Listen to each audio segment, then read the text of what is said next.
baba kwa ba ayefo de bia se ga me kan no de bia sa hia biu nyame abdum ya ma ne opinkase Sheikh Ahmed asa hia de center ho ene dwumadi na ye ba be die ne yasonko kwa so kra ya hwe jinni ya hwe se ne sia rukia ene kwa ya faso de tuti ene rukia hodo a ewo ho ene de ese udi akiri ne kwa se udi akiri ene ye kwa treatment se be ya so jinni ni be wura wu ana asa wo problem bi a kwa be faso asa yare ena na ye ne Sheikh e ba be twetwe ho nkomo enti enko ewiye no be hunu se aha na ese wo ba na wonya wa yare sa ena ebium se ne de bia meka no subscribe ne share e ma wonya so nya bi se be ya o how do ni na be de e be free so akọ nti ye ko pinkase nchele nda kwotwetwe nkomo no wa kire hawa ye de tuti ya de wo Qur'an mu Qur'an treatment no se bia ba kire no sheke mo ka ya ni ba cha ko mu alhamdulillah na nyame adu ya sa hia bi nahmaduhu wa nusalli ala rasulil karim amma ba'd فأعوذ بالله من الشيطان الرجيم بسم الله الرحمن الرحيم رب اشرح لي صدري ويسر لي أمري واحلل عقدة من لساني يفقه قولي رب زدني علما اللهم صل وسلم على نبينا محمد وعلى آله وصحبه ومن والاه ديدي كان يبدا اوتويدي امبو نياكوبون اسي اهومبرو هيني اوديفو هيني يبسر ni shira ene na sumbi ede ama ye komshoni Muhammad sallallahu alaihi wasallam de fiefo na chidifo ene omo mbekoso adi ni sunna achi akopem dankwa ma atemu da me minia emse topic a one ubisa me efa e kwan ben na se e how e obi so a ye fa so e treat enipa na ema no eye den eton sa the treatment no 70% na e Quran akenkan si edi ni pane betina si ne be recite Quran ama first si amisa Quran ya yarisa yo suratul Baqarah ya be recite ni nyina asi apart from that your verses are indiefo akire ya no so ya recite ede egu ayarefo anase obi a waba ha kopese ni how eko Quran ni kutaye die ebeka Quran ne hu bia no eye support enti Quran akinkan na achi no die aka eye enduro na eye enduro ben okay en fatu te se wasori akotena asori de ma na otena maslachi nkopo mamisika nyame mamisika na wan sorry ankoye adwuma sikamba ena e biti enu anu masofofo ena tse kan na ma na to fiso na obi yari oboko akotena se mpai pom still enu po na mo oman yin koso mu o hwa so de wo gu ho no mpai pom ni pane yari wo hia duro bompai awinti aka aduro wa fa duro mani pano ne pontono wa ka asam na mpai bom nyame boa de oboa no ho yo bompai na de aduro na kan na de mpai boa tai aduro na achi haba na se nyame na boy na aduro bai na ye de adwuma wa maso ye ha de minim bibia se tip of na ba mi okay prophetic medicine aduro commissioner Muhammad sallallahu alaihi wasallam akire ne de adwuma ya duro enye bibiduro na se commissioner so no o e doctor o haba o chere Quran me na je se papa no wa bi yo Yankopon ya bi yo Yankopon e ma papa ni bibia okay ne pen so wallahi dia wase enipa betena wiase aye aman ho atoni bia Yankopon e chere okay tini se wa obedi ni sunna achi wa obedi na na mo achi no ho beto iti bibia Yankopon chere adura ye bedi kan aka ho asem eye aduro bi e fe ne sana leaf okay say na etie okay if say na de tio sana maki no powder ya wana haban ya wana powder ya wana tablet but ye de ma adwuma no unse sometimes o adwuma mo I experience kasa ya try ni nyina ne unse powder no effective oh me ma ha e change dia aka ni nyina ti na use powder Nyankopɔn Commissioner Musa sallam say aduro we say want to me kra afibia no baako di enti na o say no e madare a okay e mani pa toilet adu to say netie ansa na e betu aduro ama ne anya wo seher no anti say omode ato am watia so di dikan okay na ade ne abewura wo mu ene na betwe ginifo na mo maba okay and said the ode asichire agu ntati abeba odi sugar go up ntati abeba it say hukum ntati ano na uja asichire no onya adwuma hu foforo be samba achi say woyin asichire na ai afi ho okay atie for mo tie ni iti treatment no eno nte ade na egu nipa bia no mu a twi gini ne yale ne beyie ne eba no sa o man seti sa afidie na anto ho amawa okay ti da so be beto amu atia so na eno awura wontini se wura intini mu a eno ye hijama e ba be ka ho asem se ye de wadi a eda woyem nti obi hu se bibi ni nam ye se fibroid ko ye operation obi ati se bibi ni nam ye funum e ko na e ba te se de wonyem enye fibroid aye jinni neti ho jinni neti wo ne funum ho enti aduro we ya besa ensuo na ya clean water bia okay ya recite Quran akum na wasa akere and 9 na wode anoa onwa bia waso ni so asi ho ano papa waso ya undidi na wano okay wallahi bitumi ko toilet ko sidi nyina seriye ne dani yefo enti wona ma udidi wonu musuo wonni mbone a ewom enti ulcer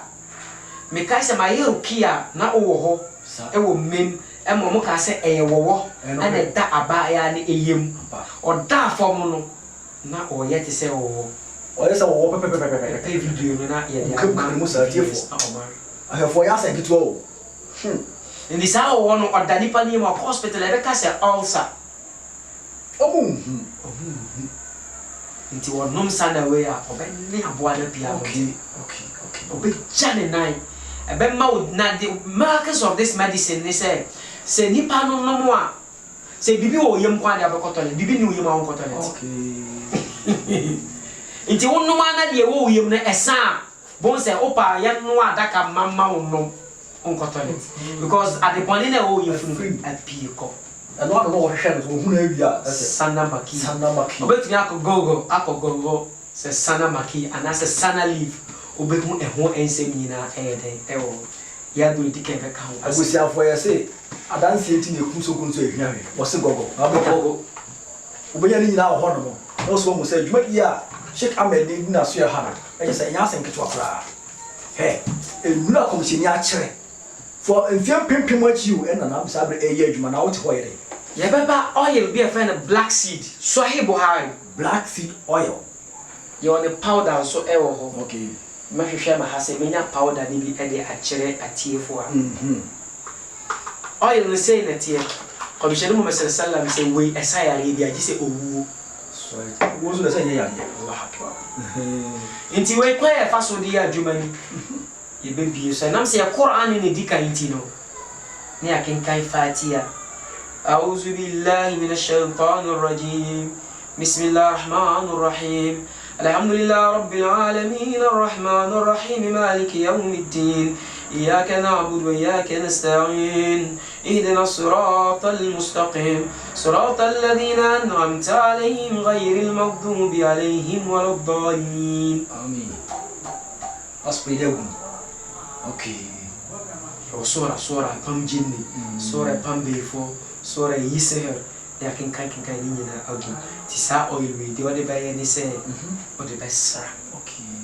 أنا سي o de befra ewo minyan ka wo asem nti obetumi de asra Ghana ha de menji wo bia nti me yusu Ghana wo yusu Pakistan wo ni e ma package ni sa menji ka Ghana o ya le sa baka sa wo saire so be sa mama Ghana so mamu ba bi fo e wo nya package ni sa wo mi se Ghana ha so ya wo ha na de na ye ni si Pakistan. Nti obetumi de afra ewo no Okay. na wonom anopa awia anwumre. Komshene mo sallam obi ba ne nchen na oso oyare oso mo nkoma ne wo. O ma kan so mo nkoma ne wo. O mo nkoma no mo ma ni pa ne wo no ana yare sa den e ba. Nti ewo aduru. Ghana wo de min jimdi nti e kra Pakistan de ana yede adwuma e wa hasi. Black seed na so ne samenani Black sea soap. Tia de bema wa asra esa eduka so di gare atini se besa. Tia bema wa de asra obodi no na ya adwuma obodi no 1 hour time. Sana ko gare Sa no. Okay. The black seed you want the powder, you want the oil and you want the salmon and also And the commission you are jadi o. Wajaya ade na nka wo for your problem ni nsua ade. Black seed na so ni cream ni. Hwe? Ni cream a yede sra. Okay. Nti we black seed cream. And also yede bema wo asra body ni inshallah. Obi a yare aya na ensan gunugunu otiti ana yekuro wa ya wallahi inshallah ipan de kabodi na sa ensan san pasa otiti a okwa enkonda Okay. inshallah bi the rabbi ipan de sara e be feel I just say we there why you start Quran na buso amana special. Yenti e research Quran yare ne yo spiritual and one physical. This Quran ne be kan na Quran na spiritual spiritual. Okay. Say physical na Quran aduro no so aye adwuma. I see. Inti we obi ansansa gu watitin wa yeden wa yenduru enko bra. Inshallah bi the rabbi insan e be feel bi aye akọ. Ansan ya ba zaitun oil. Zaitun oil no. And olive oil no. Olive oil. Komishani Muhammad sallallahu alaihi wasallam say sa olive oil edua no e ka heaven duaba no ho inti na nwa zaitun no edua bi o heaven inti anwana ewo mu no e baraka e hira inti yamfa nsa ye ho yare inti we so ye bie so na ya recite verses ni nyina aide agum ati sese de misi kire ye no pepepe eno so o de besra anopa ana anyumre inshallah me kai se wasra ebi akotena ka and I woka ho asemi ama befu asi eno kala de nku ne de and they nku oh musi fom ma mi musi fom said no any nan semi a mo besi ampanya pa etiefo Quran na musi we maka de eno kala de verses no ewom dadadada eno ma twere go ati yan de still a wase eti ano ni so ya recite e de egum enti zaitun no so o de besra obi a waware semunye obi a wadwuma semunye obi a obobra na enyiye yare bi e hawo inshallah bi the rabbi usra nyakopo e benchina so e de asawe commission was sallam ene chere okay we see esa zaitun na the ointment it is a rob ja ti kotodwe sisi yare obi ontumi nante sasabro obi a ne baby abu na yadi amasaki inshallah bi rabbi yakopo ede ya na say papa yi be say mfem atwem no wo say nim die we say yenyi ni say na che say 1440 what 17 years what hey ano kanke mo fo ya mi achamade yes I castus roots Arab you find kistul hind so ebiani different companies into obiani say you see in the package okay so commission Muhammad sallallahu alaihi wasallam ko gogo ana ko YouTube ne ko gogo castus root powder benefits that's right cancer liver problem diabetes hypertension dien all the ko YouTube ne ko doctors akese commission Muhammad sallallahu alaihi wasallam commission Muhammad sallallahu alaihi wasallam yakopon shira papa wa kan semwe ewo 1444 years in emeboa sanity atene doctors akese ahwehwe hu genti ara fon fen kistul hindi biana India ne okay commission yaka ho asem enne sayari akese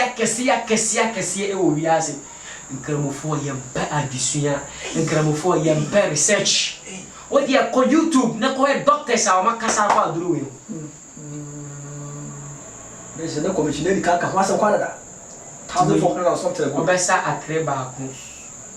no asa ewo say atre na di num koko na ba ko say iwe nso a obesa 4 na wa ye no ti say team okay na wa no anapa bia inshallah bi idin rabbi kopo obesa ya asa sa no le say na ye bi de e bobo gu hey wonderful zamzam ya kama ba ko sem ka is kron kama Abraham ofane yiri Hagar edina ko duru desert so o jano ho because nyame na shed so pa ko ani sa o de ko to botan mi no bi Safar Marwa Qur'ani sukom de no ana yakopo ma sa esu kurukuru we pai free for no boa no zamzam emboa no na siu gina fa so ni kramoni bi amfan di agoro ya mu okota mu nto sa type we bi okay the o mind around kitten o mind fake afra oh kan Quran gum nom oba onyem o yire nyem apedi ma no kin kan Quran gum onnom okay obia yare bia hana moko a enko zanzam de kramoni bia nim kin kan Quran gum nom fa bisra insha Allah bi idin rabbi yakopo zanzam de no se Christopher do boko apo yusu asofo na Argentina ne ko me meti ha ana obi aba se sofo bi se ope zanzam se me meti zanzam hey we nu nya o maji almost pa no ma se san ayi ne le bo no ma hwehwe gu ade fufu ya me kwa ya mo ba ami we so ye boho se ye incense okay se ashiatin for no mpa de a ehwam bonsamfo no mpa ade a ehwam nti recite Quran gumu a no wasakakra na ode agu ejasena mam na emusie no api abontere na aye hwehwe bonsam bia wo bia no obetani taide afiro na obeso ye beso jasena ma ni di bia gu na ade akata wo na waye de no wofuru insha Allah bi de rabbi upunu a bonsam bia wo bia obodi ni ya no ko pokase wo pie nko a obepie de akọ ese netie we o se ya wa ka se ton now yo busiafo ene ye shia bia bobo ye gusu aye ko eni mo na se no enu no kire na beba sheki abreki na o bibi wo no na last me catch o say ye bibi wo ye fe kapia na di jama anu pa de che se e wo ma keke enti ye ma ye ko sheki na no so wa kire se na sitie na kwa fa so de ye yusu ana de tia e ese yes ade sheki hijama anasa cupping therapy okay Chinese for one friend no tradition medicine I say it here okay busiafo capsule se netie say ana etie comme chez Muhammad sallallahu alaihi wasallam mara sura bofo Jibril Gabriel alayhi salam be fa no khosoro au jaina oba wasiya kachire wachidi fo so omunya hijama Allah akbar ya so bofo re kasa asem che komchini muntanye hijama komsheni Muhammad sallallahu alaihi wasallam na oyewe ba uhuni say ya eno nkyere setiti ni say na tie no more method a mo fa so eye ba de nimdie ayede aba ya ye ne kama yede obi a wo bubuda ho yes ya shawo inshallah bi idha rabbi brani nyo hijama obeso okay stroke for diabetes for obi o ti se bibi ni nam no obi a watia aduro so se jini wo body ni na so den ya kinkan Quran na stay la on pese obekwa e yedi we ye be twene nti mo hwe video beba screen no so kwan ya fa so aye hijama ni nyina pepepepepe mo be hu ni nyina na fe mo hu se de ho asem esitie ya de betwitwitwi moja fibi enye moja na eba o e fibi ni niam bata basa bia ye adwuma e o veins no okay untini no enti se ye moja bi na asi na entumi flow ya inshallah bi da rabbi e be yi sa mo ja fi na ya afro se da ba ya ntini no mu e betumi aye ada okay na se nye mo ja bi nso fi na ya adutu ana jinni bi ana bonza bi akɔhye ono ama o yare a ompo inshallah sa allah o makwan ya e be twene aye ne abi nti mo stroke de mato diabetes tuberculosis your friend is saying obi abodan so etimi oh wa kai me okay edam adwuma pa ni edam no dudu na ya na gini ne te adwene no ono mu control adwene no e di video ni bi beto screen so amo ma hwe nti e be yi ni palitiri ni na sakola na de caps na aye de abobo na ye de lancet no da awo na ya sa de caps na abo na ken kan koran ti gini na otitiri mu no opo ompo e be twen aye de api abotin nti we majuma no yare sapa no emu 30% ejina sa kijama we nti oba treatment na 1 month week bia obeba atwa so 1 month ufiri akiri ani amo abetena be 1 week na ya jawo kwan ye treatment ne kramoni to me ba Christians to me ba ye njina so ye jina ye bibia ye njina so e Quran anase hadith so Abu Sa'id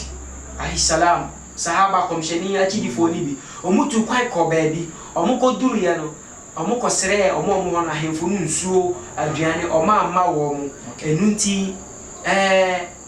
omuso kopti omuko pe omu baabi tena ana roya bi ba se scorpion bi ba so se wo eka sa tribe no ahemfu no baako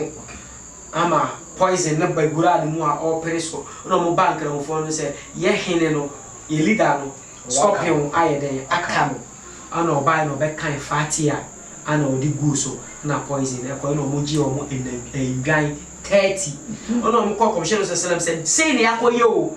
na wa ma ye kwanti e babo wa ma ne na commission say nwan no mo nche na mo family enya de emma me nti e no ma ye ho kwan say e betumi de asa obi a onye muslim yare e no so kura ye form of preaching I went to be a preachy and a non-Muslim. I'm a Nipanabeca. And gramophone so say, or more commission, you know, a chill or more and near my into me a boy and nipa. Etibunia and there a Casano, the Bessia, Sevilla, okay,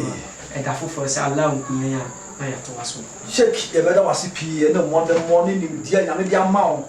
Ama and there was watch at a summer. I'm a hundi a Quran to me, and treatment a walk animal, and the commission you can't see Yamisi and ye. That was your for Messia Shabby.